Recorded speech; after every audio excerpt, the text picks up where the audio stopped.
We're doing the thing. Are you gonna play some music, Big Ty? There we go. All right. Welcome to the dtalks podcast. Yeah. Yes, welcome to the dtalks podcast where we don't know what the hell is going on. Yeah, welcome to the dtalks podcast. Yeah.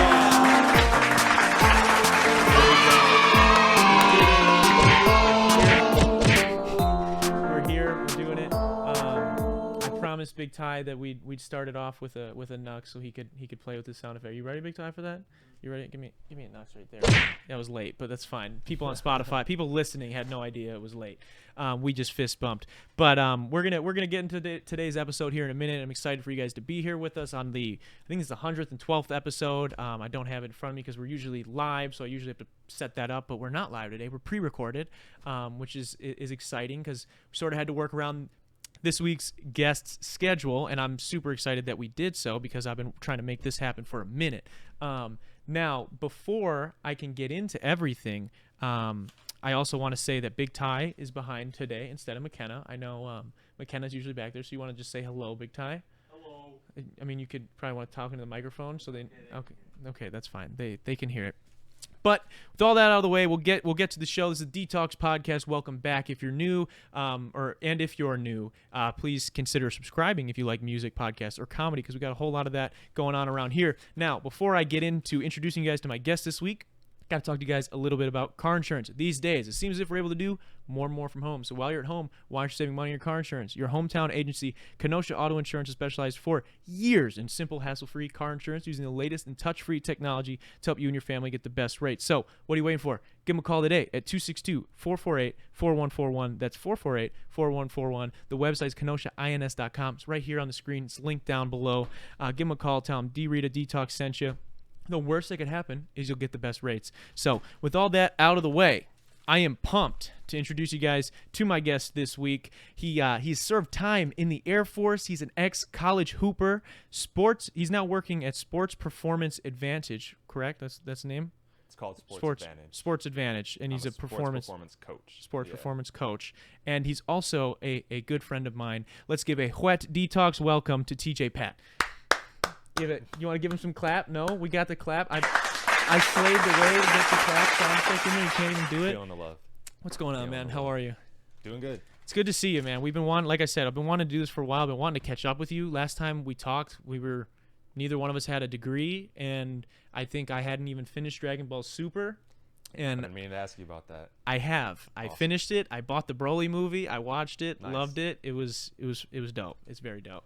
Have you seen anything recently that's been coming out from Super? Yeah, for sure. I finished the Super series a while ago, and then I was just on YouTube I don't remember what I was looking up, but I ended up stumbling across. They had the Broly movie on there, the full thing on YouTube. So I just watched it on YouTube one day, just I guess this is what I'm doing tonight. Yeah. I didn't know this was even. I didn't know it was on there. I'm pissed. I bought it on Amazon. Yeah. What the fuck am I doing? I guess I could have watched it for free. But do you see it? Do you follow any the stuff in the manga that's been coming out? No, I'm not one of the manga heads. Dude, I'm not either. I don't know what it is. I liked one Dragon Ball meme, and now I get them suggested to me on Facebook. Oh, same. And I've been seeing some crazy shit with Vegeta, so I'm looking forward to when they start making episodes again. It's gonna be pretty dope. What have you? I don't want to spoil it for anybody that it doesn't do that, doesn't like to look at the manga first, but it looks like he got a pretty epic transformation that may have possibly passed Goku, which I'm sure they'll right away come back and Goku will pass him because that's just fucking Dragon Ball. But he's been hiding this other ability this whole time. Yeah, exactly. Yeah. But it's still cool. Like I said, before, we haven't seen each other in a minute. We didn't have degrees last time we saw each other. It's crazy. When I met you, we were hooping at URock. I mentioned you were an ex-hooper in college. We met at the University of Rock County in Janesville, which is now Whitewater, some shit. Right. At Rock County. Yeah, just some weird name that we just try not to say. It's URock. And you were the same grade as me, correct? Yeah. But you're a little bit older than me. Yeah, I think I had done one semester before you got there because the way. When my enlistment ended, my enlistment happened to end around Christmas time. Yeah. So I just started up that first semester in the spring, but I didn't even realize I could have just hopped on the basketball team that first semester. So guys like who was there then? I think JJ and Nate and G, if you remember G, I think they were all on the team at the time. Yeah. But yeah, I didn't even know I could have joined then. But yeah, and then I ended up, so I only had one semester down then.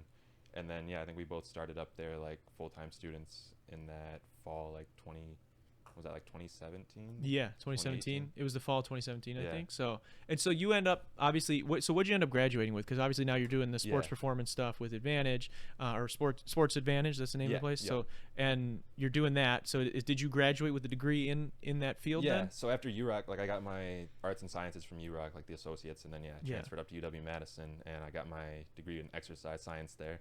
Like they call it kinesiology, like Yeah. the study of movement, but like nobody ever knows what that means. So if I say exercise science, that's a lot more Yeah. to the point, and people are like, okay, I understand what that might actually be. Yeah, I understand how that could maybe be useful to me or vice Right. versa, but that's Yeah. cool. Yeah. So when was that always the plan though? Like when you first like went to college, or like what was your plan when like you started? Because obviously we probably had different paths yeah. that got us to end up crossing and then go our separate ways that way. Right. So like originally, even when I joined the Air Force, I was unsure like what I wanted to do, but I figured that would at least give me some time and like the money to go to school. Yeah. And I thought I'd figure it out in the 4 years I was there, and I didn't really have it figured out too much. Like I had an idea. Like I had been working with people, like on the basketball team. I played squadron basketball there. I don't know if you knew this, I didn't but like know when that. you're in the Air Force or other branches, I assume too, they have like sports teams for your different squadrons. So Oh, like, really? Yeah, try and like build camaraderie and that type of stuff. So I'd been playing basketball with them for a few years, and I had a couple guys come up to me and ask me about like helping them with like working out and like jumping, because they saw I could dunk, and they'd be like, I want to do that too or get better at it. Yeah. And they'd ask me like what kind of workouts I do, and I'd start doing stuff like that, but I definitely didn't think it would be like a job. or, Didn't like hit my- you yet? Like maybe Right. that's what I want to do But for a that job. was definitely like the seed, yeah, that like Mhm. got planted. So then after I came home, started going to UROC, played ball there, and that was just always what made me happy, like athletics, being around other people, like working out, like Yeah. trying to be better. So yeah, then after, I don't think I even figured it out until like my sophomore year, like halfway through our sophomore year, where I was like, all right, I'm gonna go up to UW-Madison and like do I thought I was gonna go towards physical therapy. Yeah. I Which- remember we had a conversation about Yeah, that. but that's like grad school. That's like 3 more years. It's like a whole nother doctorate program. Yeah. So I took the steps to get there, so like I could start up and get into physical therapy school now, like if I applied and like did all that type of stuff. But Yeah.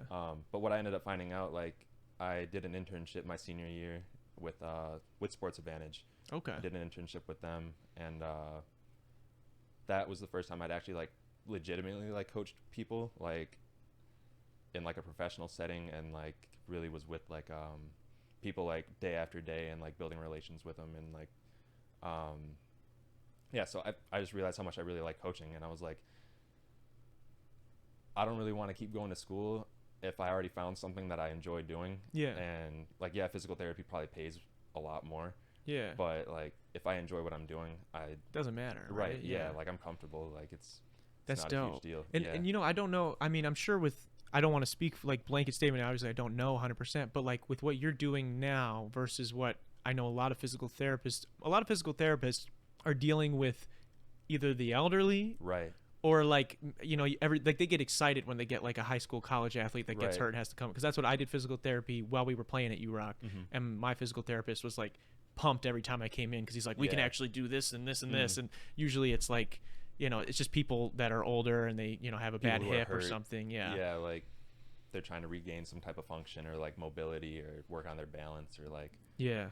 not too exciting of stuff.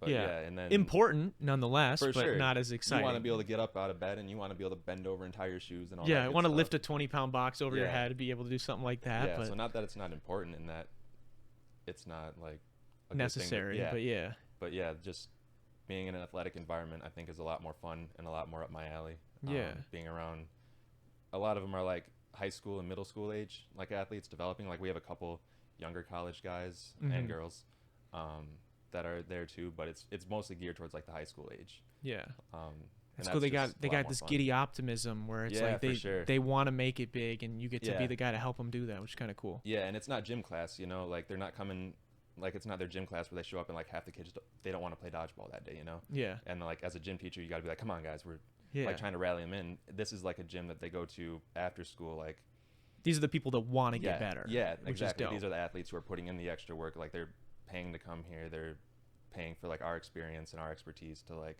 try and help them, not just like sport specific. Like we're not trying to turn them into like specifically football players or basketball players. Like we're just trying to do general athleticism, like make them faster, stronger, more explosive athletes, so that whatever sport they choose to play, they'll be better at it. That's Right. cool. That's pretty Yeah. interesting. I've never worked out at a gym like that, so it's enticing for someone like myself that obviously was in athletics for a long time. That sounds very interesting. So Right. Yeah, I thought that was a really cool thing about it, because I had never seen a gym like that either. Like what I had to go off of was like what I had seen in Janesville with like the athletic club or the YMCA, or like what I had a pretty nice facility like at the Air Force Base when I was out in Dover. I'd hope so. I'd hope that they have was something decent. It was a nice facility, and like we could get a trainer to like work with us if we wanted, but it still wasn't the same type of environment. So you obviously, I don't want to skip steps. We'll get into more of the sports training and stuff a little bit later. But so you mentioned now a couple of times, obviously, your time with the Air Force. So you initially made that decision because you wanted to buy yourself a little bit of time to kind of think about like, what do I want to do with my life? I want to make sure I have the money to afford whatever it is I want to do with my life. Okay, I'm going to do that. So it's pretty crazy like that you basically, I feel like when people are enlisted, people like myself that don't really know what any of that entails, like I feel like it's this like other life, this other journey that you kind of have to go through. So like what is that? What was the process, like the decision-making process? And then like once you got there, what is like step 1 to like, how does it work showing up your first day and all these things? The decision-making process was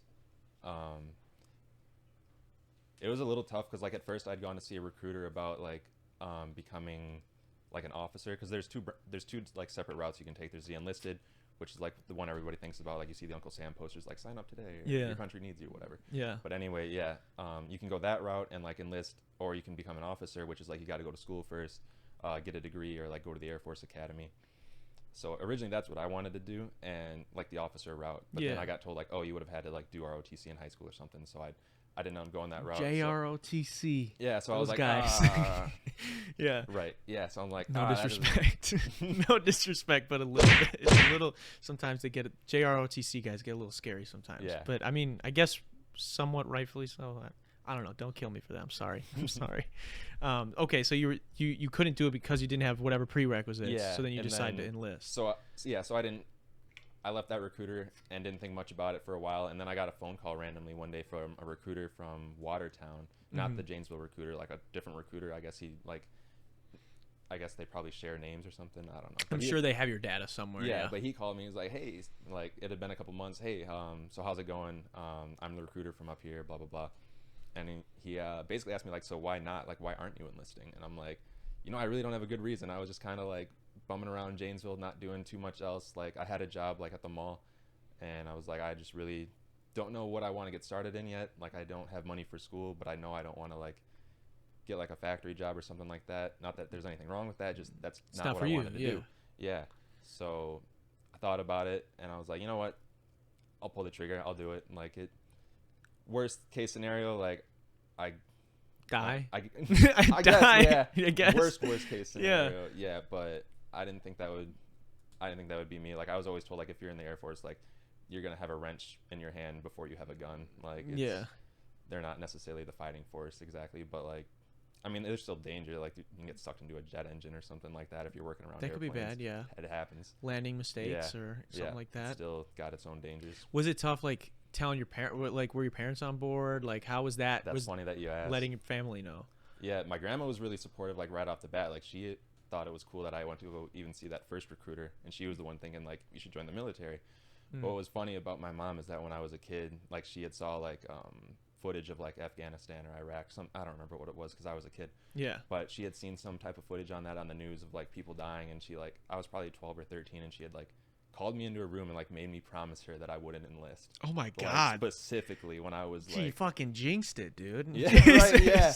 So that's tough, dude. And I didn't consult her about it at all. Like I just went to go see the recruiter on my own. I didn't tell her like it was an idea in my head. I just went and did it, and then I kind of just told her one day, and she was supportive of it. Like even though it was like totally Probably crushed her a little bit inside, maybe. I think Hopefully. she was pretty fine with it. Like, yeah, but for sure, she was definitely like upset about, because I'm her oldest son. Like, I have a younger brother who's like 11 years younger than me. So like, it was just me and her for a while. So Yeah. that was, yeah, it's definitely hard for her to like letting me go for a little bit there and like not being Damn. around me. Well, shout out to your mom for the jinx of in the eventual. She created the prophecy that you fulfilled. Right. So it's Yeah. crazy. And then as far as like your first day there, first day is rough. You Yeah. show up. Yeah. We got off a bus. I'm pretty sure it was like raining that night. We got into like, everybody in the Air Force goes to Lackland Air Force Base. That's where you do your basic training. Mhm. Like for the Marines, you have a couple different branches you go to. I think it's the same with like the Army and the Navy. But anyway, everybody goes to Lackland for the Air Force, and we got off our bus. Like we got picked up at the airport. We were all with each other. Like we all went on the airplane together. Like the whole group of us, like 50, 100 guys. Are there any guys like that. sitting there like, damn, bro, I think this was the wrong decision? Like, Oh, they're like, definitely. "Fuck." There's some guys on the plane. You see them just shaking. They're nervous. Yeah. Like they're. You're not that guy, pal. Trust Oh me. my goodness. You're not that guy. Yeah. You're But- not that guy. No, well, I mean, everybody cries at one point. Like when you're in boot camp and like you get that first call home, it's pretty emotional. Like that first call home's pretty emotional, and like you realize like what you left behind and where you are, and like That's crazy. everybody, yeah, like all 50 guys, everybody cried like after that first phone call home. That's It's- nuts. It's nuts. Yeah. So you told me before, and I want you to confirm if this is true or not, that some people don't shit for the first like Yeah. couple of weeks because it's like so stress. You have so much stress Right. that like you just. It's not that you're like holding it. Like you just don't. Like you just don't feel the need to. You don't even realize that days have passed. That's fucking Yup. nuts. That happened to you? Yes. Oh, I God. wasn't one of those who were going weeks, but Yeah. it was probably a good like 3 or 4 days. That's And, crazy. Yeah, and our one day our drill sergeant came down and he's like, just wanted to address it. He's like, hey, so I don't know if any of you have noticed, maybe you haven't, but yeah, the stress here usually causes guys to not shit for a couple days, couple weeks. They're like, I don't know. Christ. But yeah, and I thought, I hadn't even noticed. Like I started thinking about it, I'm like, oh my God, I haven't. You're like, the wait, whole time what- I'm here. Like Tuesday? When? Yeah. Oh shit! Yeah, it's been a It week is since almost Friday. yeah, Jesus Christ. But That's yeah, nuts. and then he's like, if it gets to be like more than a week, let us know, because Yeah. that like at that point, then it's probably you need something, like you need laxatives or something. Yeah, we But, gotta like, make sure you poop sometime.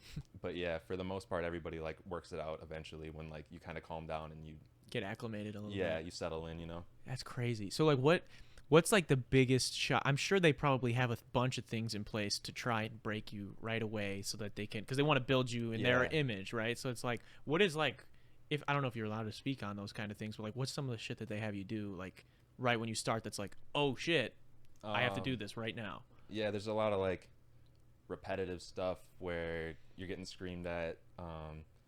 You pick up your bag too slow. Like when you're off the bus and you're all like trying to form up the first time, you have no idea how to like get into formation and like line yourselves up and all that. So they like drill you on little shit like that. Like attention to detail, like is a huge one that they would always bring up, was like being real critical on attention to detail. Like anytime we had to clean our areas, like they would go around and check for dust, like Yeah. you would check like that, like real specific, like everything was like you're being held to a really high standard the whole time you're in basic training. And it's like the whole mission is like to create a stressful environment, because they can't simulate war, you know, they can't Yeah. simulate like the intenseness of that, so they just do their best to like just stress you out in general. Yeah.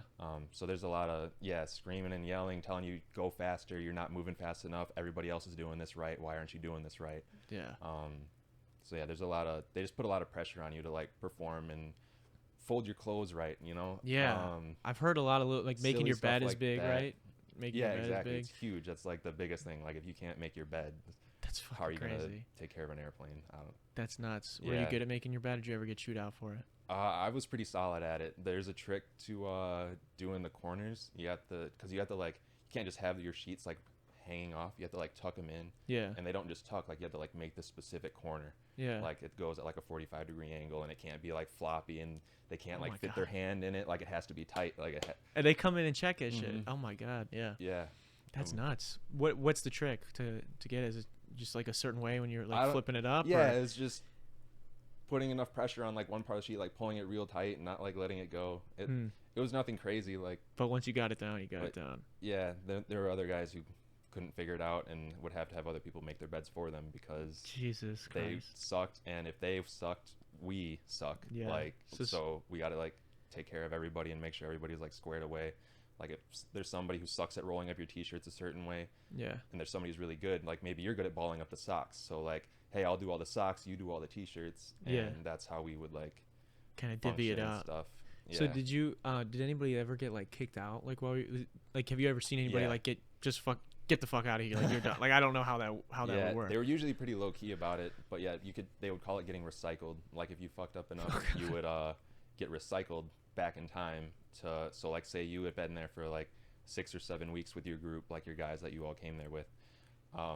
If you're not performing up to standards or like you screw up somehow or whatever the situation might be, yeah, they can send you back to like week 3 or week 4, like depending on how Damn. like severe you screwed up. Yeah. Like it might just be 1 week, but that is a long ass week in basic training. Like, Yeah. And that'll make some guys like want to quit. Like I got to go back a whole week. Like I'm out of here. Yeah. How long is basic training? For the Air Force, then it was 8.5 weeks. Okay. Like it's different for different branches, but I think it goes anywhere from like six weeks to like 3 months. I think for different branches. Is there a lot of physical stuff too with it? Like Yeah, like for push-ups sure. and things of Yeah. that nature. That's kind of what you just imagine in your head, I guess. Yeah, just getting screamed at doing push-ups and on the pull-up bar and stuff. But yeah, that was definitely the case. I was there in Lackland Air Force Base. It was in Texas. Like I was there in January to March. Mm-hmm. So we were the lucky group who we did our PT, like physical training. They call it PT. They have acronyms for everything. Gotcha. We did our PT like in the afternoons, like after we had done all of our stuff, because it wasn't blazing hot. But if you go to basic training in like the summer, you got to wake up and do it first thing. Okay. Because that's the only time it's cool enough to like go outside and run around in a big group and do push-ups Yeah. together and all that. But yeah, they definitely Jesus. have you out there running circles. You get a belt depending on how fast you are. So like if you are one of the people with like the blue belt, you're one of like the faster people, and you're expected to like stay on the outside, so you're getting a little more action in versus like the people on the inside, and like they'll harp on you a little more. Are there like standards? So is there like with the pull-up bar and stuff? Is there like a certain amount of pull-ups you got to be able to do, or however Not for long the you Air got to hold it? Force. Okay. Okay. Not for the Air Force. I think there is for the Marines, but there are definitely standards for like push-ups. Like you have to, I want to say it was like you had to be able to do like 32 in a minute or like 35 in a minute. Damn. Something like that. Pretty good. Which, yeah, it's a decent pace. Yeah. And then sit-ups is something similar. And then you had to be able to run a mile and a half in under like, it was under like 15 or 16 minutes, something like that. That's Not cake. Too, yeah, That's not too cake. bad. I was running so much before I went to basic training. Like I like overtrained myself. Like I was super ready, and I thought it was going to be way more intense than it was actually. On the Like, physical side of things, yeah. Yeah, and it really wasn't that bad compared to what I was putting myself through before that. So I actually put on weight while I was in the Air Force. Like some guys got in shape. Like some guys like were slimming down because they were finally like eating decent. Like they didn't have McDonald's right in front of them. Yeah, Even though we could see the McDonald's sign right outside our squadron, like on the other side of the fence. Oh, that's like almost purposely put there. Yeah, That's it's funny. awful because you could smell it some mornings. That's fucked. What was the food good? Yeah, actually, it was pretty good. Like I didn't have too many complaints. Like it wasn't some gruel that they were like scooping onto your plate. Yeah. Like you had your choices, but you usually have like 2 entree options and then like a couple sides, and then you can get cereal any time of day. Like whenever you're not like in your dorms or anything, but like once you're in the chow hall or whatever. Yeah. It's pretty fast it. though, right? Don't you have like a certain allotted time to eat, and like Yeah. it's for everybody, but like some people don't get their food until like the end, so they gotta kind of just eat it real for quick. sure. You get like a certain amount of time, and you all like form up outside of the chow hall, and like you go in like row by row. Like okay, this first row, go in. Everybody grab your plates. Everybody like look like a robot. Look straight. Like don't turn your head and like look at the person next to you. Don't conversate with them. Yeah. Just get in, get your food, put it in your mouth, and get out. Like God. they would call it licking a biscuit. Jesus. Yes, and you got to walk by. They call it the snake pit, which is like a table of drill sergeants all at the end of the line. Like you go through, you get your food, you go forward, and like you're getting your drinks in this different line, and then at the end of that is like the snake pit with like a table of drill sergeants just like watching for you to like Fuck up. yeah, They just want. spill some cereal, spill some God. milk. Did God someone forbid- ever do something and Absolutely. you see? Oh God forbid you drop a cup and it shatters. The first thing everybody yells is don't touch it, because people's first instinct is like, oh shit, I just did something bad. Like I gotta clean this up quick. Yeah. And like they end up cutting themselves and like Yeah. get like a medical like recycling or whatever. Like Yeah. they get sent back because you can't do what you're supposed to be doing now because you got these cut up hands. So Yeah. we gotta hold you. God But yeah, damn. people would, yeah, they would talk to somebody or make a joke or laugh about something they shouldn't have laughed about, and yeah, that table of like 5 or 6 drill sergeants at the end there's pretty intimidating. And Dude, I feel like I would lose a lot of sarcasm if I decided to ever enlist. I feel like I would lose my whole personality because they would. right, yeah, that there's shit, a lot none of people of who are like, don't let them brainwash you, TJ, don't let them do it. none Like, of my fucking dumbass personality would last in there. I feel like Yeah, I would get my it ass was- kicked. it was hard. Yeah, there was definitely times. There was times I got called out for laughing. Like I laughed at something, God. something stupid, like just the way somebody had said something. Yeah. I don't even remember what it was anymore, but I laughed and somebody called me out for it and like had me doing push-ups for it. Oh God. Yeah. What was like the worst? Did you ever get like really really chewed out where they were like, and did they call you by your last name the whole Yeah, time it was too? always last name, so I was Okay. Pat. Yeah. Yeah. Or trainee. They just So call you they trainee. ever really get into you and like, Pat, what the hell are you doing? Blah, blah, blah, blah. You're making me look bad. You're making the whole Air Force look bad. You disgrace to your country. Blah, blah, blah. Like, did they ever get into you like that? Not me, no. I was pretty decent. They didn't even know my name until probably like the 3rd or 4th week, which is what you want. Like you It's a want good to like sign. be You're under just the doing what you radar. need to do. Yeah, Yeah. you weren't the one screwing up, getting like chewed out the first day. So they didn't even know my name till like the 4th week when I'd gotten some mail, and they were like, Pat, who's Pat? Yeah. Like looking around, like it's me, and they're like, who the hell are you? But you been here the whole time? Yeah. Yeah, That's good though. That's good. It But means yeah. you're disciplined, doing what you got to mean, do. But yeah, I got called out in the lunch line one time. A friend and I, like, I think we were laughing because the way they organize the formation when you're forming up, they put all the tallest people like in front, and then like the next tallest people in the next line, and so on and so on. So like you always move, if the person's taller than you move behind them. Okay. And that's just the way they have you go in for whatever reason. It's just like a quick way to organize, I guess. But Interesting. so anyway, like when you're going in though, like I was one of the tallest guys, and so was one of my friends. We go in, and then the next group that was in before you is all the shortest people, because you know they were the last ones to come in from their group, and they had turned around and they said something like, "Man, you guys are tall as fuck," or something like. Yeah. And we just laughed about it. Yeah. And that was enough. They were like, "You two out." Like Jesus. they had us. Yeah, we had to go back out. Like we were just about to get our tray and get our food and eat, and we're hungry. Yeah. And yeah, we had to go outside and do push-ups until they told us to stop. That's the thing too, dude. Like you being someone with an actual like personality. I'm sure there are some guys that maybe go in there that maybe don't have the greatest sense of humor, and Yeah. maybe like that is okay. Like maybe it's not as hard for them. But like somebody like you that like has a sense of humor, like I'm sure that's like even the smallest thing would be like tempting to laugh then, because it's like there's no laughter allowed at all. So even someone just saying something kind of funny is like, Yeah. dude, that is fantastic. Like Somebody that is, farts in the middle of a silence or something. Oh, 'Cause there's God. 50 guys, you know? Yeah. There's 50 guys. You're all sitting in a room, like, waiting for your drill sergeant to come in. You're sitting on the floor. And, like, they call it, like, the day room. Everybody had, like, a day room where, like, you would come together at night, and, like, that's occasionally where they would, like, hand out the mail or, like, go over, like, what you're going to be doing, like, the next day or something. But, yeah, a guy would be in there and, like, fart or something, and, like... oh god.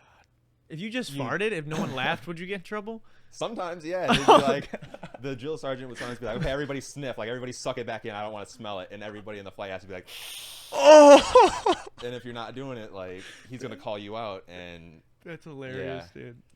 I mean, it's fucked, but it's hilarious. but it's funny. Yeah. Yeah, it's...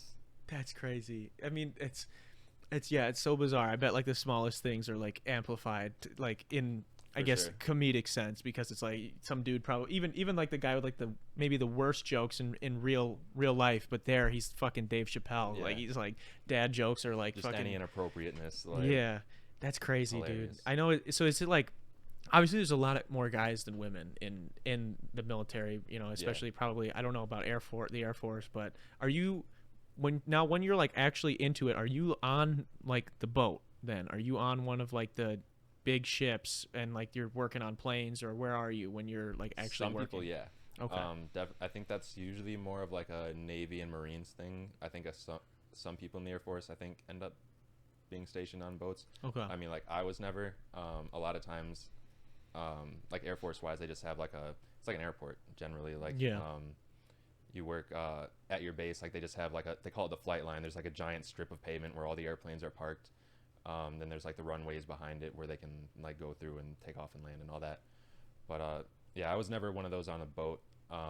That's usually like more, I think the Navy. I think like, yeah, I'm that would not- make sense. But so are you like in this one place then? Like once you get through basic training, you Yeah. get through everything, you're basically at this one airport-esque facility Yeah. then the whole yeah, time. your like home base, or what do they call it? I don't even remember what term was somebody would be anymore. chewing you out I've right been now. out Some for sergeant, almost would- 5 years now. some I'm sergeant starting would be to- making you suck in his fart right now. That's what you'd be doing Yeah. for forgetting that. So like, is it, once you get situated and you're around the same people, then obviously, there's probably not. Is there any time for like free time? Like obviously, like a bunch of single dudes. Like you said, there's not probably a lot of women. Like, do you guys ever get a chance to like? Obviously, I'm sure they got to let you guys go out at some point. Absolutely, yeah. And like just enjoy yourselves. Yeah, you're still after basic training and after your tech schooling, it's basically like a normal job. I mean, you're obviously like held to a higher standard. Like as far as like you get drug tested, like you can't like if you win the lottery, like you have to report that, like because if you have a certain amount of money, they like I think they feel like they can't like control you necessarily. Yeah. But like so there's a bunch of like little rules like that obviously like but there's rules like that with like any company really. Yeah. But anyway, yeah, it's a lot more like a regular job than people would think. You go in, you do your shift, you come home, go do whatever you want as long as you're not like breaking the law or like bringing shame on the Air Force somehow, yeah, I could go to the gym. Like I had my own dorm on base. It was a lot like college, like a small college and more strict college. Yeah. But yeah, there's probably like one girl for every 5 or 6 guys. That's crazy. Yeah, but yeah, everybody would get together after do work. people ever date in? Are there ever any Oh, guys for you knew sure. like dating a girl that was in the Air Force as well, or? For sure, yeah. A lot of times, like the guys who were in for a few years already would be like preying on the new girls when they would Oh God, come that's in. terrible. It's like the seniors going after like the Yeah. sophomores or freshmen in high school. It's Well, I think we were joking about it before. This was a few years ago, where it's like after a while, you're at the base. It's like it's all dudes, and if you're a straight guy, and it's all guys, and then eventually there's a girl. A Everybody 6 is a knows that 10. one girl. A Yep, 6 is a for 10 sure. because there's nobody else there. And I'm sure it would be the same way if it was girls and guys. And there's only one guy here, Right. like we would, So it's kind of crazy that in that way is that I mean I guess power to the girls to probably have their choice of whoever For they sure, they whoever do. they want. There you Yeah. go.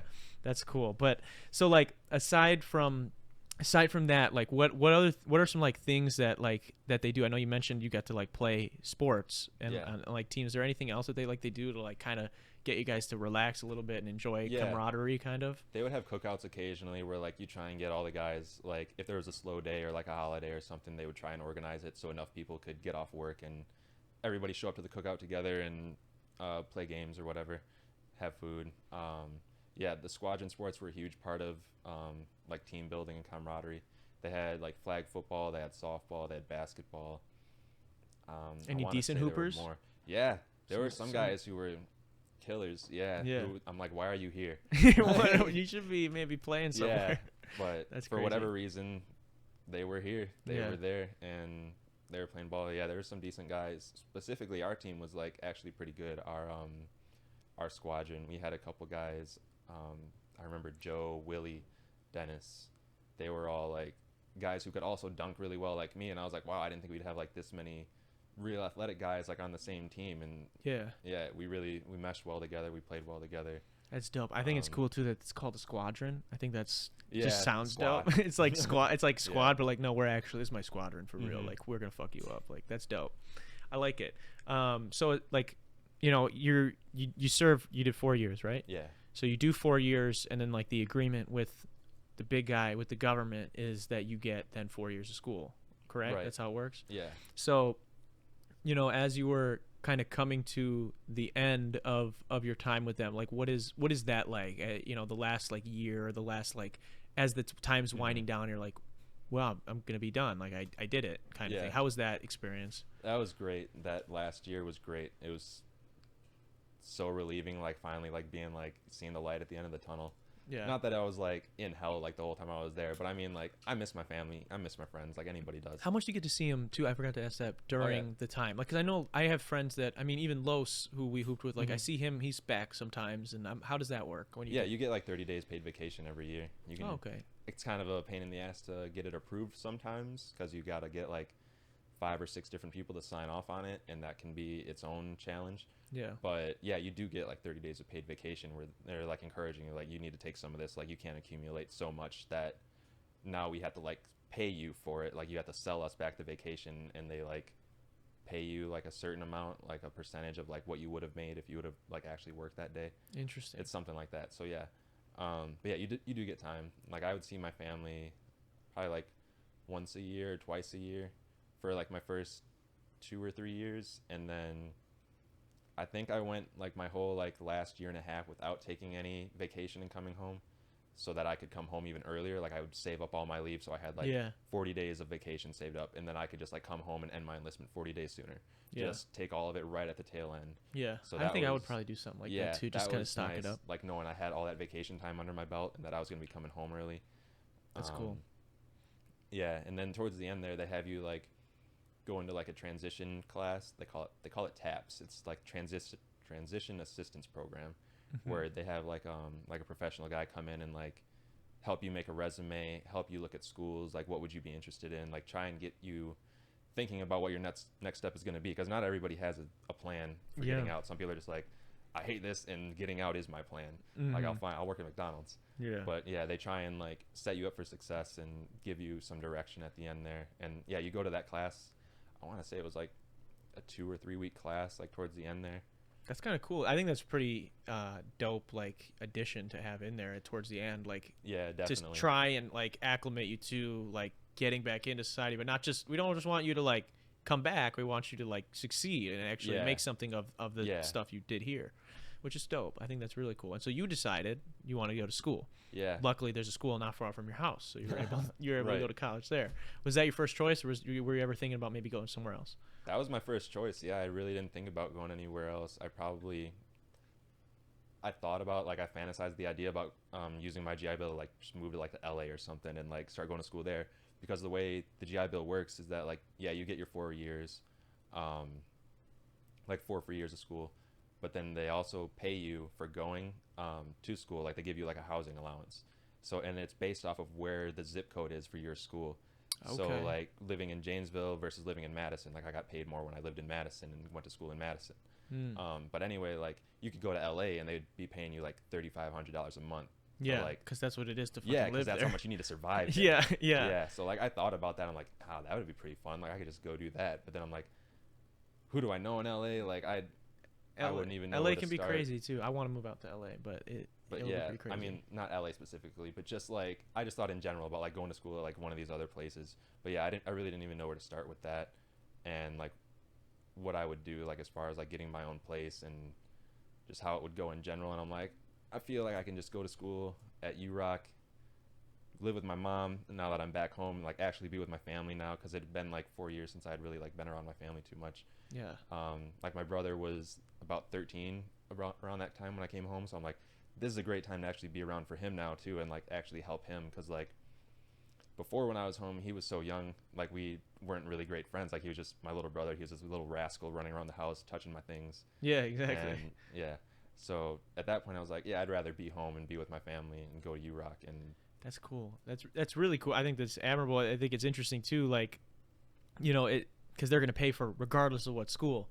So did you ever, like, was there ever like the thought of like, man, fuck, like am I wasting a year here at this small school? Because I remember, I think we had a conversation about that where you're like, damn, like I could get 4 years at Madison, which costs X, versus these 2 at URock that are going to cost, you know, exponentially less, basically. Right.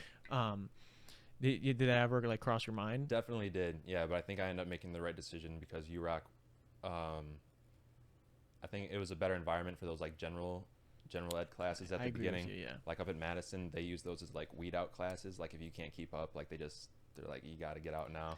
Well, and the thing is with the big universities, it's like you're in the room with 200 kids or more, and exactly, the professor just goes up, says what they want to say, and then it's, you know, again, it's a weed out, so it's like it's probably you even taking the right notes. You better paid attention. It's probably even a little bit harder than like where I think like at URock, where not necessarily that the material isn't as difficult, but like I think you just get, you know, at any smaller JUCO school or 2-year school, like it's, you know, the class size is like 20 kids, 30 kids. Like my biggest class was like a 40, like for chemistry or something, it's like 45. Yeah. So it's like, you know, it's, you definitely get more. Yeah, you get more attention. You can get more help. You can ask a question, and the teacher, like the teacher knows your name. You know, it's not just like, okay, there's 200 kids in here, and who gives a fuck who any of them are.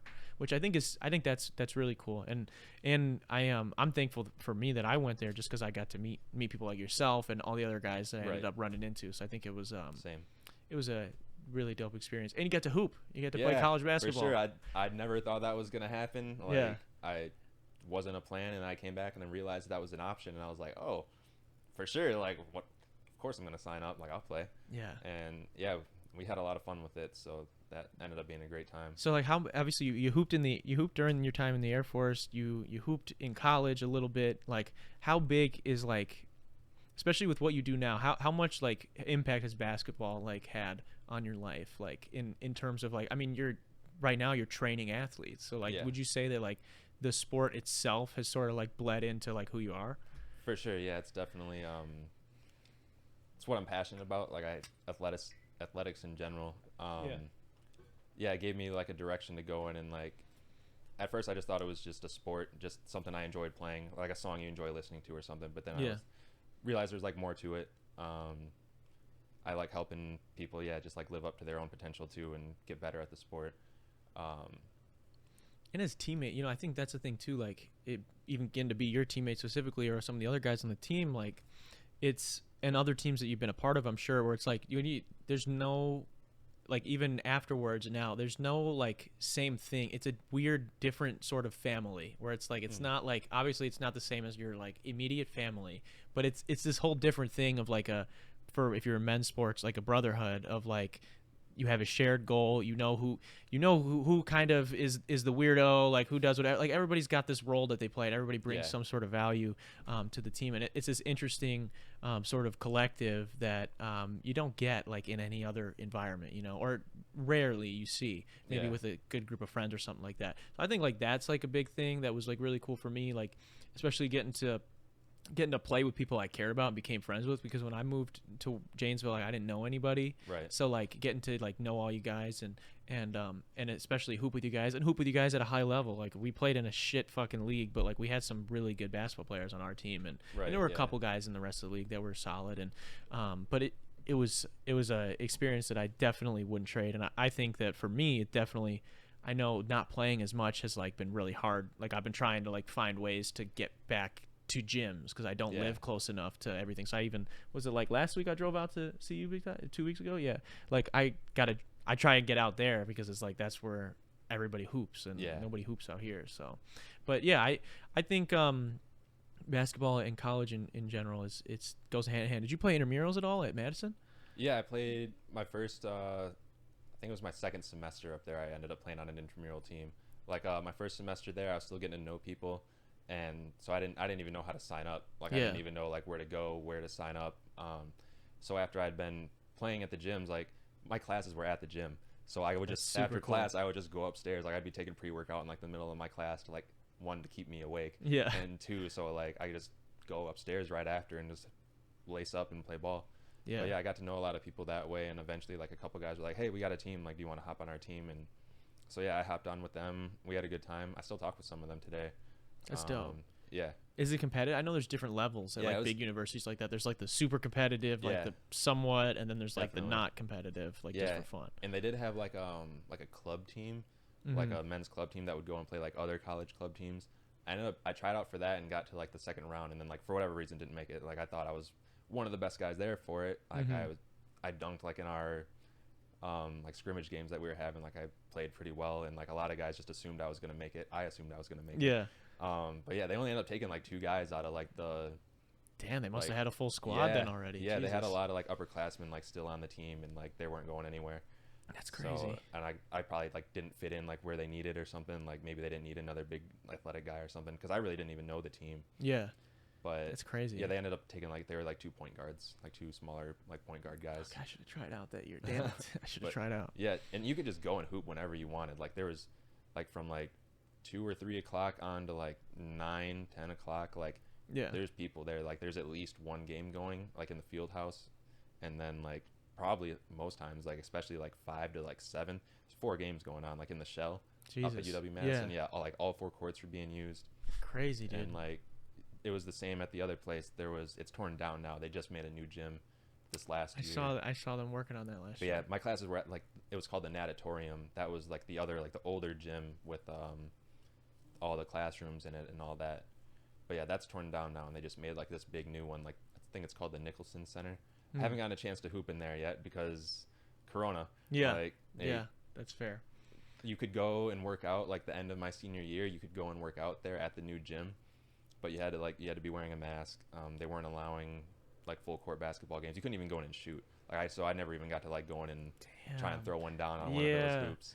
Damn, man. I just saw them, like, you'd see the nets were like still brand new. They had like that weird shape, like they're all that beautiful little the little curve tight at the bottom because nobody's made a bucket in it yet. And it's just Damn, bro. sitting there calling your name, and it's so right sad. there on the other side of the weight room. They had like these huge glass windows, so like I'm sitting there like working out, just getting a looking at pump what in, could just getting be. amped on the pre-workout, like Yeah. God damn it, I just want to get some buckets. I want to hoop. Yeah, damn. Yeah. That's crazy, dude. I mean, I'm jealous of that, like, of any area where there's accessible hooping everywhere because I just don't have that. Like, I don't think I took it for granted because I was in a gym every second of my life when I was in college, basically. Yeah. But like, I remember I'd walk in there and see you shooting in between classes. yeah, it was every time I could get in, but like, still, I just, it's something that I definitely miss, and like, I wish I was around. But kind of get into that and with athletics and gym excess and everything. So you're at Sports Advantage, and this is a helping people with, we were talking a little bit earlier about just kind of getting them to be more explosive, more athletic in whatever field then they choose to apply that to. You work the internship with them. What is like, how did you decide, like, oh, I'm going to do this, I'm going to work here? Obviously, you know, it was something you want to help people and you enjoy doing that, but how was it like specifically deciding here? So even when I was just picking out the internship, they had a list of different places that you could try and get into. Like the Princeton Club in Madison was on there. Being an intern for like the UW strength and conditioning program was on there. Oh, cool. That was another one I was considering, but I didn't know how, like, thought that one might be tougher to get into, or I didn't know how it was. I'm gonna sure be. it's probably difficult to get into. Yeah, but and there was like another one. There's another place in Madison that does something similar. I don't remember their name now, but yeah, there was a couple different options on there, and I went on like each of their websites and like looked up what like each of them was about, and this was the one that I thought like I had the most in common with, and felt like I would do the best in that environment. Because being a personal trainer like at the Princeton Club just doesn't sound as fun to me. Yeah. Like it still sounds like something I would enjoy, but this is definitely a more. This is fun more for environment. you. Yeah. So is this like when you're working in this field specifically, is it like you're working with a couple of athletes at the same time, or is it you're working one-on-one with somebody? Most of the time there's a group. Most of the time it's like groups of like 8 to 10, somewhere in there. I mean, you do get groups sometimes where it's just like one or two kids, or like they have youth development classes also for like middle schoolers, or they have like a speed class for whoever, or like a strength class for whoever. So like those classes are sometimes smaller because they're like a lot more specific and only offered during certain times. But in general, they have like groups of like 15, I think, are what come in. And yeah, there's like 2 or 3 coaches there like at any given time, like working with both of them. Like one person maybe like running the main workout, and one person like taking the speed class or the youth development class through their thing. That's pretty dope. Do you work with have you worked with any boxers at all? Because that's something I've been trying to get into more, is boxing. I don't think we have any boxers. You want to click the yellow? Not that I know of. No. If we do have some boxers, I don't know about them. I mean, I try and ask the kids because I'm in my 3rd week there now. So like, I mean, besides my internship, like I got to know some of the kids there, but I'm trying to get to know them better now, and trying to like introduce myself and ask them, okay, so what sports do you play, and like start some convo with them. Like I said, just get to know them. And yeah, none of them have said boxing yet. We got a lot of, they're like kind of known for their baseball program because they have like an edge baseball team. Okay. Where they have like the kids like practice there at the facility and like work out with coaches there and stuff. I don't know who they play against and all that. Like I'm not too into that end of the gym, but yeah, they I don't know of any boxers. There's a lot of basketballers, footballers, baseball, a lot of volleyball. I was just curious because I figure like a lot of boxers like just go to boxing gyms. Like I feel like I feel like that's one of those like specialty kind of, you go in there and work with other boxers. You're working just on and boxing spar type with them of thing. and train with them. Yeah, I feel like that's one of those sports where you got to do the sport. It's it's like you got to just get kinda, repetitions in. Yeah, I mean, it's like with basketball, football, and baseball, I think those are more like, not only are they probably a little bit more popular like to the general public, but like I feel like maybe they're also more accessible for like younger people, like where parents are like, sure, Like I don't Yeah, think go many join a parents team. are like, even football. A lot of parents are like, I don't Yeah, want you nowadays. to. Yeah, but it's like, I don't know if I'd want my kid to sign up for brain damage his whole life either. Like Right. I don't want him sparring anybody. I'd be like, you can maybe I'll let you go hit the heavy bag. I'm not letting you fucking put on. You can spar me. Yeah. No, it's crazy. It's insane how like every difference how every sport is so different. But I think it's cool with what you're doing that you're able to kind of help everybody. You know, it's not going to work with you is not gonna take away from if I was boxing as well. Right. It's just going to generally make them more explosive. What's something that like you do, like if you're working, if we were working out, if I was coming to you, is it something where I'm like, hey, these are the things I want to get better at?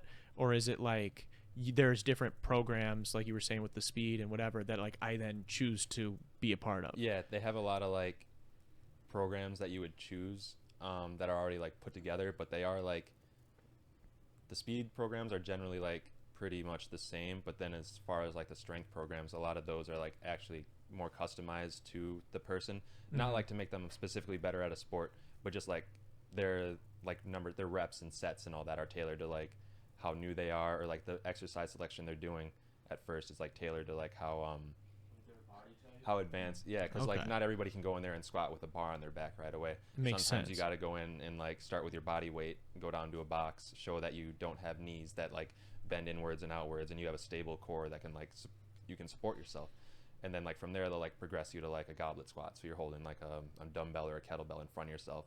From there they'll like, all right, now you're ready for a bar. You'll put a bar on your back, and then eventually you load the bar with some weights, and then we get these rubber bands that you put around it, and it creates this whole different resistance on there that you have to learn to adapt Yeah, when to. you do band work with like your core lifts, it's very different because you're under resistance the whole time. Like even when you finish a rep, like you're still holding it, which is kind of cool.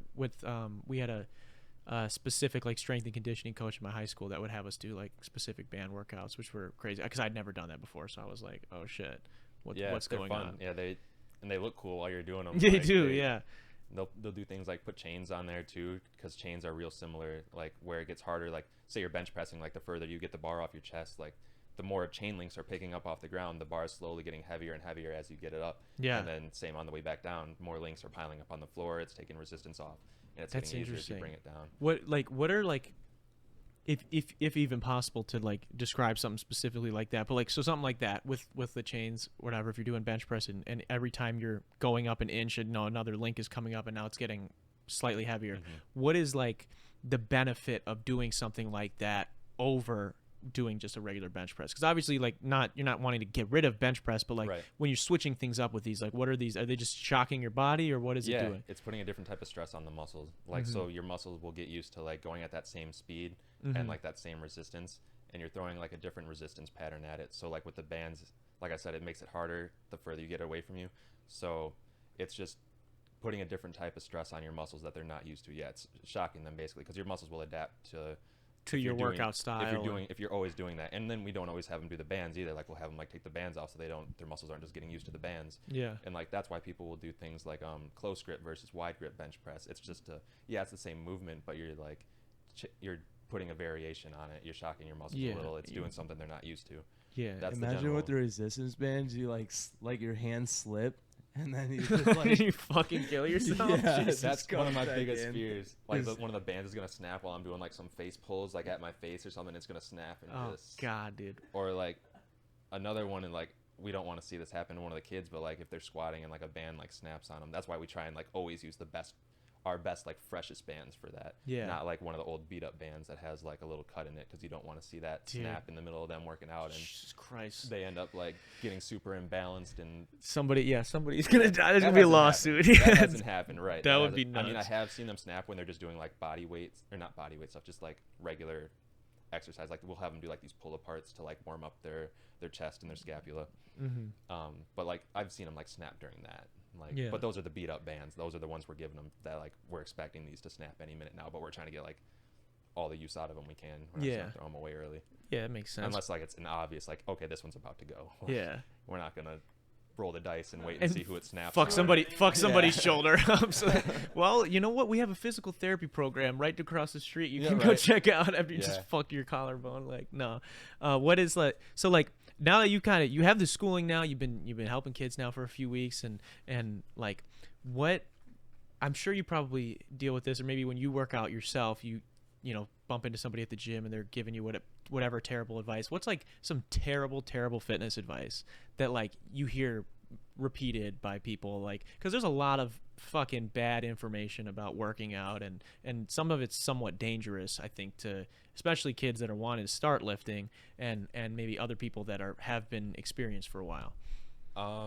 One thing that comes to mind is a lot of times I think Olympic lifting gets introduced a little sooner than most kids are ready for. Olympic lifting is like snatch, hang cleans, jerks, that type of stuff. Like barbells, like big movements, like the whole body's getting used. Like you're picking a bar off the ground, putting it up over your head with like a lot of weight on.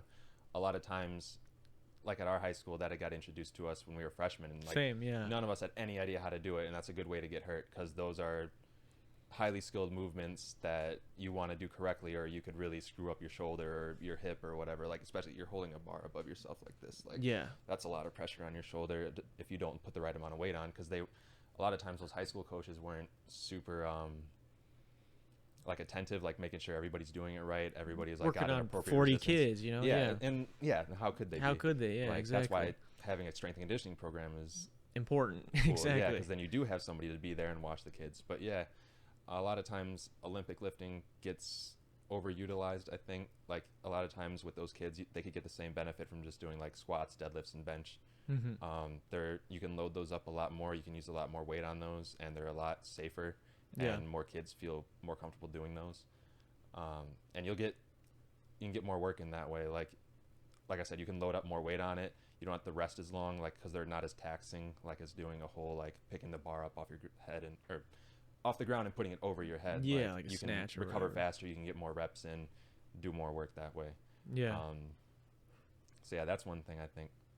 What's something, obviously, you know, you take pre-workout, like you probably have supplements that you take and trust, like what I know, there's a lot of people in fitness that there's a lot of disagreements on like supplements and certain things. Like, is there anything like in the realm of either pre-workout or supplementation that like is kind of sketchy, that like you would be like, because I had a guy in here who's a personal trainer a while back, and he was talking about, I forget what it's called. It's this fucking like powder that you basically like crack open and you literally snort. Smelling salts? That's what. Yes. Yeah.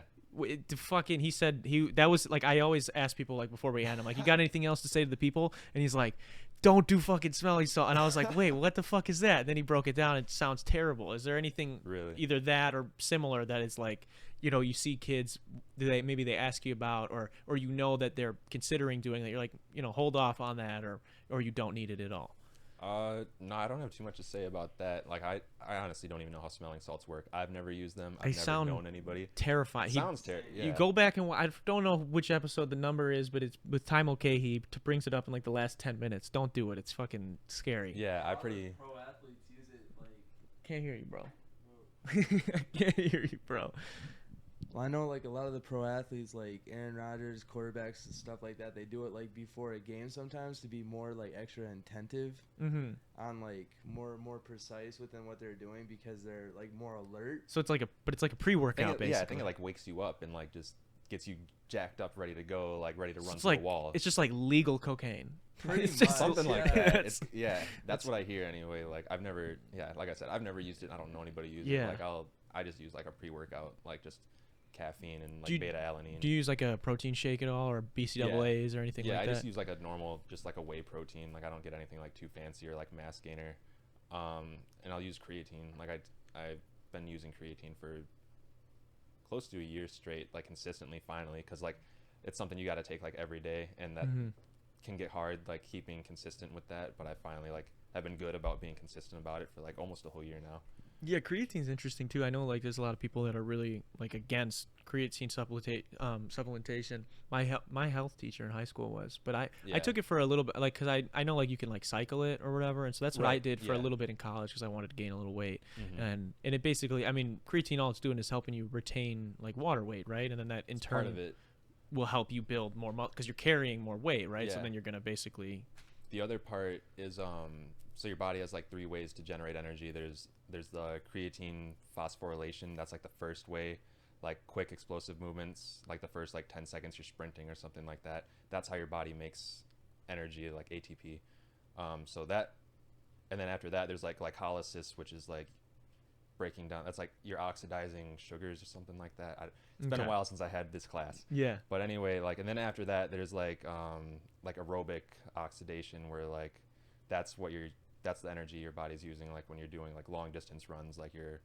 So that's from you continuously breathing in and out, right? Yeah. That would make sense with the oxid. What So- was it called? What was that one called? Oxys something. Oh man, words are hard sometimes. It is. It There's is. like- But yeah, it, there's you're making creatine energy. phosphorylation is like the first one where you use creatine though. Like that's the first Gotcha. oxidative. I think it's called oxidative phosphorylation. Gotcha. Is the third. That one. sounds scientific enough for Yeah, me. So right, yeah, we'll let it's- you pass. Someone will let us know, I'm sure, if it's Well, yeah, incorrect. but anyway, so creatine is the first thing that gets used when you're doing like hard movements, heavy movements, stuff like that. So what you're doing is like loading your muscles up because you retain creatine like throughout your body and I think in your liver.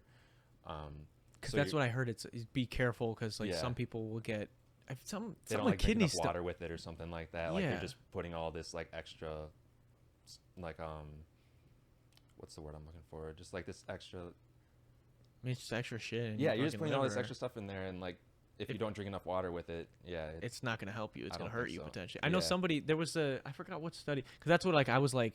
I never took it in high school because I was scared because of what this health teacher said. But Mhm. like I remember somebody who was like taking it in high school like posed the question like, blah, blah, like I think it's fine. Blah blah blah blah blah. And my teacher said something about leading to like premature like kidney stones for like younger guys. They're like you shouldn't be getting a kidney stone until you're way however old. hopefully And nobody ever gets. yeah, exactly. But he's like, but if you get one in your 20s or something, it's because you're taking whatever you're doing Yeah. it, or potentially maybe you're doing it wrong and not drinking enough water, whatever it is. But I mean, I took it for a while and I was fine. I'm not going Right. to recommend like Same, tell I'm fine. someone to take it, but like you've been taking it for a year and it's Yeah. probably helped you in some ways, and it helped For me sure. gain a little bit of weight. So I mean, I don't take it anymore, but it Yeah, it just gives you like that little extra. Like if you have a little more creatine in you, you can just make that little extra energy, and you might get like 1 or 2 more reps in. Mhm. Like you might be able to just move that bar like a couple more times than you would have been able to otherwise, and over time, that builds up. Like Yeah. you're gonna gain more strength. So you're doing more work. Yeah. So that's another like way it works. And I think a reason a lot of people like are worried about it is because it's not like studied in kids. But Mhm. that's like I think that's partly because it's like unethical to like to do things like that, like to like yeah, how are we going to get test all them these on kids kids together and like let's see what happens. Let's load them up with creatine. And Yeah, see if it find fucks them out. up. Yeah. Hopefully not. That would So be pretty I think bad. that's a lot of it is just because we can't actually run like the experiments to like say for sure it is safe for kids. Mm-hmm. I think that's a big part of why people freak out is because we don't have anything like saying specifically like this is safe There's for no kids. and there's no way to know, Right. So that's I interesting. think that's a big part of it. But then once you turn 18, it's suddenly fine. Yeah, and once you hit the number, you're Yeah. all of a sudden okay. That's interesting. So like obviously like you probably have more general knowledge that on working out in general, on like how to do it correctly. Have you noticed like in your throughout your schooling and learning what you've been learning?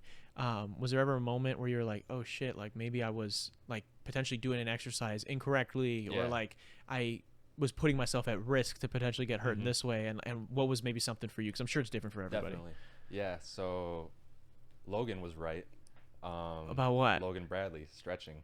Okay. When he would be like, stretching's bad for you, and like none of us believed him. Yeah. He just didn't know why. And Yeah. he couldn't explain to us why. That's fair. I mean, so we were all just like, shut up, Logan, you don't know. to his credit, I don't really stretch, and I mean, other than when we did as a team, I don't stretch. Like I usually just get to the gym Yeah. like 3 hours ahead of time, so I can just like slowly warm up. But Mhm. I don't know. But what's the that's- reason? But yeah, so anyway, like when you're doing, they call that static stretching, what most people do before sports. Like you put your arm across your chest and you like hold it, you count to like 10 or 20 or whatever. Mm-hmm. Anyway, they call that static stretching, and that can like, you won't be able to generate as much power after you do that, after you hold that stretch for a certain amount of time, because you have muscle fibers that'll rip like Mm. during that. Not like not like an injury rip, Yeah. but just like your fibers are really small. They're like smaller than a strand of hair. Yeah. But they'll tear from that, and if you tear enough of them, you lose power, and you don't want to be losing power right when you're about to go out and perform. Yeah. So what I learned, what like is recommended, is like dynamic stretching, where you take your muscles like through their full range of motion, like continuously, basically like doing like big swooping arm circles, or doing like high knees, butt kicks, doing like a karaoke, like side shuffle, swinging your arms while you're doing that, jogging, or like a skipping, like a skipping jog. Yeah. Just things like that where you're starting off nice and slow. Just like, kind of slowly loosening your body up Yeah, into you what it's first, going to be like- doing. Yeah, you're like, first, a lot of the movements, like at Sports Advantage, we have them do like the same kind of warm-up routine. Like they do their dynamic warm-up, like I was just talking about. A lot of it's like they call it like the sagittal plane, where like it's forward-facing Yeah. movements. Like you're doing high knees, you're doing butt kicks, and then like slowly you get to like side shuffle. So you're working like the lateral side to side stuff, and then like rotational stuff eventually. So like you're hitting like all three different like planes of movement. And then after that, they'll have them do like a mobility warm-up, where they like get down on the ground and go through a bunch of different like movements. Like what's one I can think of that's, they've all got crazy names, and nobody would know what they were if I said a cat cow. Yeah. Like, nobody knows what that is. But basically, Yeah. like you get down and like you're arching your back to look like a cat, and then like Oh yeah, Is cat cow's pretty. That yeah, one and people then, might like, know that one. hunching That your one's back over to, sort like, of look like a popular. cow, I think is the idea. Yeah. Or maybe I had those backwards. Maybe the hunched over one's the cat. I don't know. I hunched over is the cat. Yeah, Yeah, I feel cat like cow, that's- cat yeah, cow. yeah, Yeah, yeah, because yeah. I've done yoga and stuff, Mhm. and it's a similar pose. I think that's the pose or the name of it. But yeah, that's it's interesting and it's funny. Shout out to Logan for being right for once. Yeah, exactly. He'll like I that. thought He's that not was gonna. funny. He's not gonna. Don't tell him that. I mean, if he sees this, he'll Yeah, know. if he but sees it. but yeah, he I guess he was right. I know for me personally, I other than when we did like team stretches together, I don't really stretch. Like Yeah. I like if I'm tight in the middle of a game, like I do like this like weird fucking like little stretch. Like I feel my back of my knees. It's just my knees are fucked up though. So like if I'm going to work out or if I'm going to the gym, like if we're going to play, I would never. I just get there. However, like if we're playing at 3, I just get there at 2, or I get there at 1:30, and I'm just there, Right. and I just like That's just not a shoot. bad way to do it either. Yeah, just like Yeah. slowly loosen my whole body into it. So then by the time we're like everybody gets there, I'm already like sweating a little bit, Yeah. and I'm like ready to go. Yeah, and I raise just that take body my temperature time. up. Yeah. Yeah, that's a good way to do it too. And I'm not saying static stretching is bad always. Like if you, I heard too like it's almost like I thought there was like a certain time, like I think people don't hold it long enough either, right? Right, It's yep. like you should be doing it for like 30 to at least 45 30, seconds. Yep, at least 30 seconds, like anywhere up to like 90. So Yeah. like, that's why a lot of people do like rounds. They'll do like one round of 30, and then like they do all their stretches to like 30 seconds, and they go through again for another 30 seconds. So they're hitting like that 60 Yeah. second mark. Which makes But, more sense then. Yeah, a lot of people don't hold stretches long enough. 10 seconds is not long enough. Like if you're trying to add range of motion, 10 seconds isn't going to do it. Like if you're legitimately trying to like reach further, like with your legs or with your arms or whatever, like 10 seconds isn't enough. You're going to have to do more than that. Yeah. Just like working out, like if you were working out for 10 seconds, that's not going to be enough to build muscle. Yeah, Put in yeah. a little more work.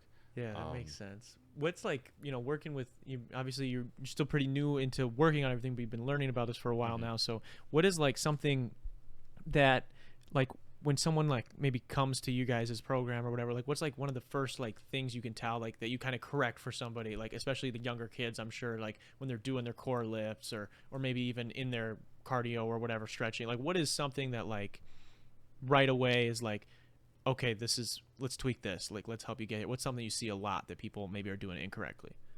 Because I know a lot of people have trouble with like, I see a lot of people bench. There's a difference where like some people are like really arched or like really getting like yeah. half like I know there's a lot of like talk about that and the right and wrong way to do that for hurting yourself, and some Yeah. people just trying to get weight.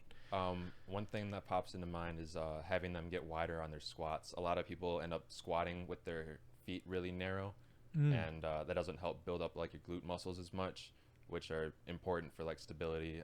So a lot of times they'll get in like a pretty wide stance, like wider. Like I went there and I'm like, oh wow, I was not getting wide enough when I squat, and like that's partly why I'm not getting low enough either. Like why my thighs wouldn't like get parallel with the ground, or some people go even lower. Yeah. But yeah, widening out that stance is something that we have to work on a lot of times. Pushing outward while you squat, so not just like standing there with your feet on the ground, But imagine you're like standing on a piece of paper and you're trying to push your feet out and rip that piece of paper. Okay. That's another thing we try and tell kids, because that'll help you, like, it'll help you be more stable, and it'll work those glute muscles more, because that's part of what your glute muscles do is, like, they call it abduction. Like, they abduct your legs outward, like you're getting abducted by aliens. Like, it's pulling your legs out. Okay. So, like, doing that, like, helps you build more stability and gets your, like, your hamstrings, your hips, your glutes, and all that stronger. Have you added, now you were already a jumper before any of this schooling, and now you're into the workforce.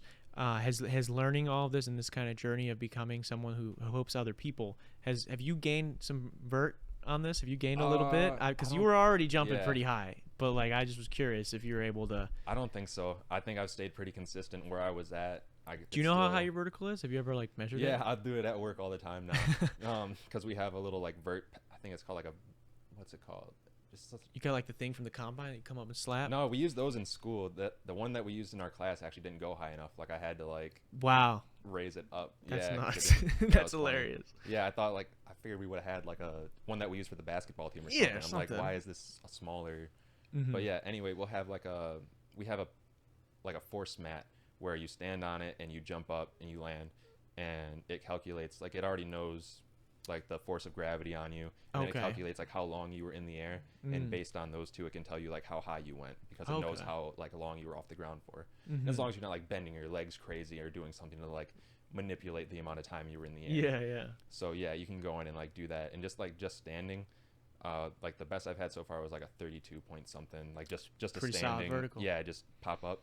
I mean, that's not like gathering momentum and like doing a running start, which is going to be how you do most of your dunks. You're not ever just going to be standing under the hoop like, oh, let me just dunk this, go straight up, which is that's some people can, and I respect the hell out of them for being able to do that. That's hard. I could never do that.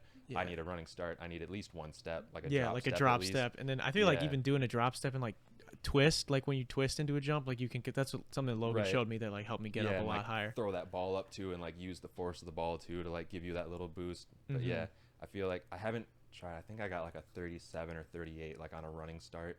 But that was just like a one time. Like I haven't done it again. Maybe I'd be better, maybe I'd be worse. I don't know.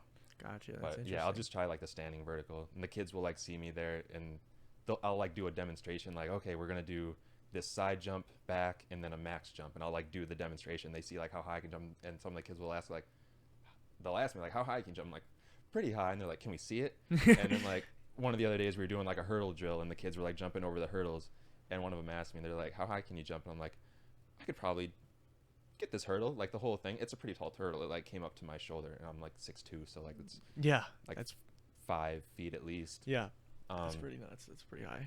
So yeah, I saw it. Like the kids were jumping over, and they asked me how high I could jump. I'm like, I don't know. I don't know. I can maybe do this. We'll try. Like if I'm feeling good at the end of our session and we got time, I'll give it a shot. Do you ever? So you've shown them how high you could jump? Yeah, I did it. I did it, and they saw it. You should have kept them in the dark, so they just guess. Like, man, like, and then you just give them little glimpses every now and again. They'd have been like, man, that TJ Coach Pat, man, he could fucking. I bet he could jump. They would all just speculate. Yeah, and now I got this kid who like most times he's in there now. Now he asked me to see me jump the whole hurdle, and so now I gotta perform. Now you have to do it. Right. You got to stay up. Yeah. Now he's seen it, so. That's dope. It's funny. What you know, obviously, you know, we kind of talked about a lot already. We kind of went over the Air Force stuff, a little bit of the U-Rock and hooping, and then now like kind of what you're doing now and with fitness and helping people that way.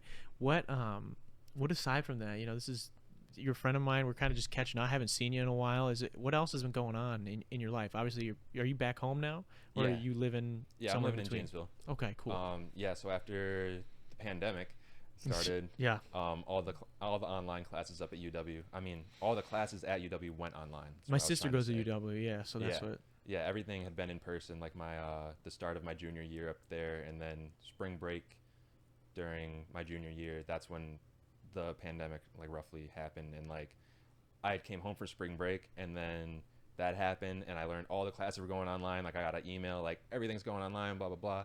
I already had all my stuff at home because I was just staying there for spring break, and I'm like, guess I'm just gonna hang out here for a while. I don't want to just go up to my 1-bedroom apartment and just like be by myself and like not going to classes, not going to the gym, not doing anything social. So yeah, I came back and just started staying with my mom, because that's where I was staying like when I was going to U-Rock.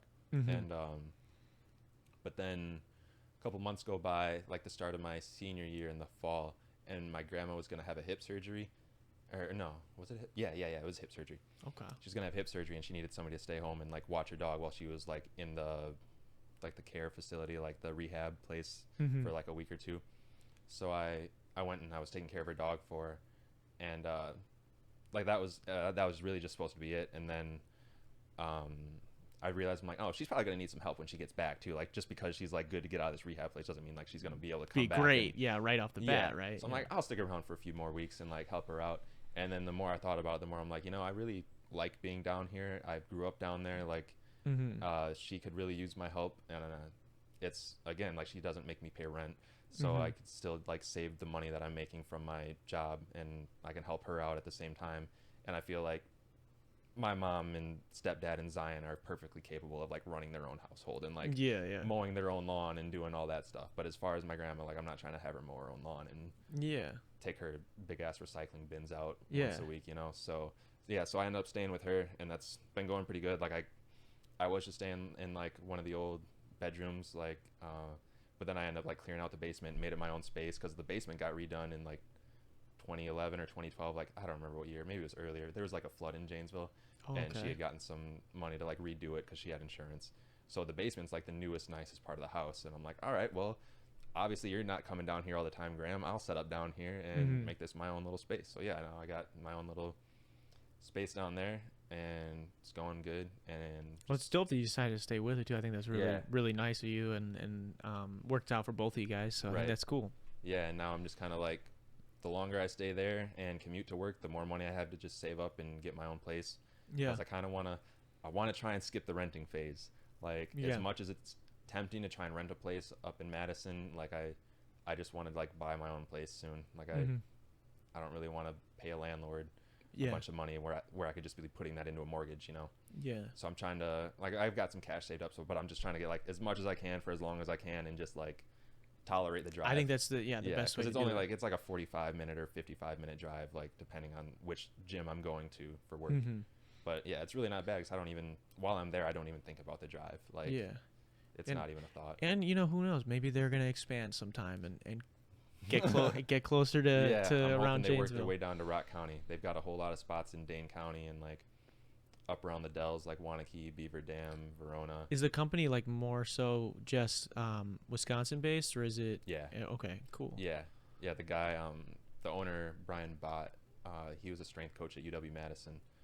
Really cool. So he had worked with like a bunch of the big names that had went through there, like Russell Wilson and I think JJ Watt and like a couple other guys. Melvin Gordon probably too. Yeah, I'm sure he probably worked with him too. But yeah, and not just the football team. I think he worked with like all the different athletes. That's cool. But yeah, so then after he left that, he went and opened up his own gym in like the private sector. And it's been doing really well. Like, I think his first one was in Verona, and then he's opened up, I think that was in like 2014, somewhere around that time. And then I think there's like 5 or 6 different locations running right now. Wow. And then so like I'm at the Verona one like 3 or 4 mornings out of the week. But then like 5 days out of the week, I'm at Edgewood High School, because we also are in their strength and conditioning program. Like, they just built this new gym, like a new strength and conditioning facility. So it's like indoor turf, really nice racks, and like all the weights and bands and reverse hyper machines, treadmills, like anything, anything and everything you could want to train. So we are like basically just taking over their strength and conditioning program. Like, they didn't have one before. Yeah. So now like we're like contracted with them. That's kind of sick. I think that I think maybe more high schools should consider doing something like that, because I know some, depending on the high school too, like maybe just don't have people, or if you have enough coaches. I mean, let's be real. There's a lot of in youth sports, even prior to high school, but it's sometimes in high school. Sometimes some dude's dad, some kid's dad is somebody who has free time. Somebody who has the free time. Yeah, to babysit the kid, the fucking teenagers. Like, so and so's dad doesn't maybe know like the correct form for my fucking snatch that I'm trying to do. Go for a PR on. Maybe I shouldn't have him spotting me. So that would make sense to have people that are more professional. Like, this is what they do. They went to school for this. They know what they're doing. Like, I think that's kind of cool. It's very cool. Now we're getting, I don't know how long we've been going. How long we've been going? About an hour or so? Hour 18. What, really? Jesus. It kind of flew by. Is there anything, obviously, we haven't seen each other in a minute. Is there anything else that you want to let, either you have a question for me, or is there anything you want to let the people detox or our viewers, listeners at home know before we wrap? Before we wrap up, yeah, if anybody's like afraid of working out, don't be afraid of working out. I think that's something like not enough people do. Just for your own sake, for like your longevity, for your function of like being able to function when you're older. Like if you work out while you're young, you accrue more benefits. Like you build bone density. You won't fracture your hip when you're older. Well, like you still could, but I mean, like you'll have less of a chance. Yeah. But yeah, I'd just say like, don't be afraid of working out. Like start small. Like whether it's just running a couple times a week or with a friend or something like that, or just using like some resistance bands. Like it doesn't have to be like weight training in a weight room. You know. Yeah. Not that's not everybody's thing. But like you get like a lot of similar effects with like bands or a lot of body weight stuff too. A lot of people are big into calisthenics and everything. Exactly. I mean, you can find. I think that's great advice. I think working out it's so scary to start, right? It's like it's kind of like anything. Intimidating for sure. It's like anything though in life, and I always try to I always bring it back to in physics. You know, there's static friction and what is it? Is it kinetic friction? Is that the other? I think so. Yeah. And so it's like an object is harder to get in motion than it is to keep in motion. For sure. And so it's like the same thing with working out. It's it's so much harder to start than it is to continue. Yeah. And I know this from like I'm someone who worked out straight for like 9 years, and then like when I stopped hooping, like I didn't work out for like however long, or I still worked out for a while, but then I stopped once like COVID hit, and I stopped for like a month. And dude, trying to get back into working out sucked balls, dude. Like it was the worst thing ever. So like I definitely agree with that. Like don't be afraid to start and just do it. Just like you said, even if it's consistent. Something small. And that's what like I had to get back into it, because I like was thinking about like, oh, what should I do? Should I lift weights? Like my girlfriend and I like she bought a bunch of weights over COVID, and we got like a little bench, so we've got like a nice dumbbell rack. And so like, man, should I do dumbbell lift, or should I go back to a gym? Should I just train for basketball? Should I just do this boxing thing I've been doing? Like, and I was thinking I wouldn't do anything, so then I was just like, fuck it, and I just ran, and I just started running a couple of days a week, and then like I would just run until I couldn't anymore. So I run like 3 to 5 miles, whatever, and then that was it. And then I got out of the slump, and now I've been actually working out a little bit more, and it helps you out. So I think that's like really important for people to do. Yeah, it's a huge confidence builder too. Like once you see improvements and you can do something you weren't able to do before, you start believing in yourself and like apply those lessons to like other areas in life. Like you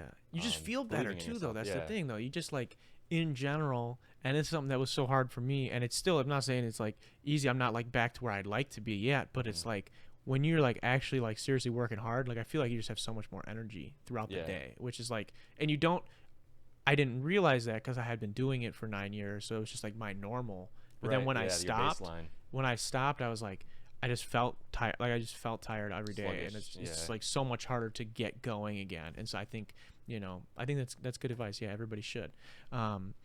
Is that all you got for us, TJ, today? I think that's it. Yeah. Awesome, man. I appreciate you being on. Yeah, it did, man. It was great catching up with you. I was just curious about so much shit going on with your life. We don't get to see each other that often, obviously. Yeah, it's been a while. Hopefully we can change that. Maybe I'll come up to Janesville a little bit more and we can hoop or something. For sure. Yeah, that'd be awesome. That's the goal. We're trying to get back into it, but appreciate you being here. I want to say, thank you to you for taking the time out of your day to come here. I want to say thank you, Big Ty, stepping in today, and Nevaeh keeping him company back there in the peanut gallery, as well as I want to say thank you to everybody who's listening over on Spotify. If you're watching this on YouTube, either live or days after, whenever, I want to say thank you to our listeners. Also, shout out to our patrons who should be up on the screen right now. Thank you guys for supporting the channel. You guys really, really help us out a lot. If you're interested in what being a patron means, or what you want to be one, basically, if you're become a patron, you go to patreon.com/Darren Rita, and for as little as $1 a month, you get exclusive access to content that nobody else gets, including how we have videos where we break down every single one of our songs, as well as exclusive podcasts over there that are a couple new shows we're developing, and other fun videos that nobody else gets to see. So, and you can support the channel, which is the best part. So thank you to all those people, and if you're interested, you go to patreon.com/Darren Rita. And also shout out to Kenosha Auto Insurance for sponsoring this episode. This has been the 112th, I think, hopefully 113th, maybe, I don't know, I'll have to check, episode of the Dtalks podcast. Thank you guys for watching. I'll see you next week. Peace.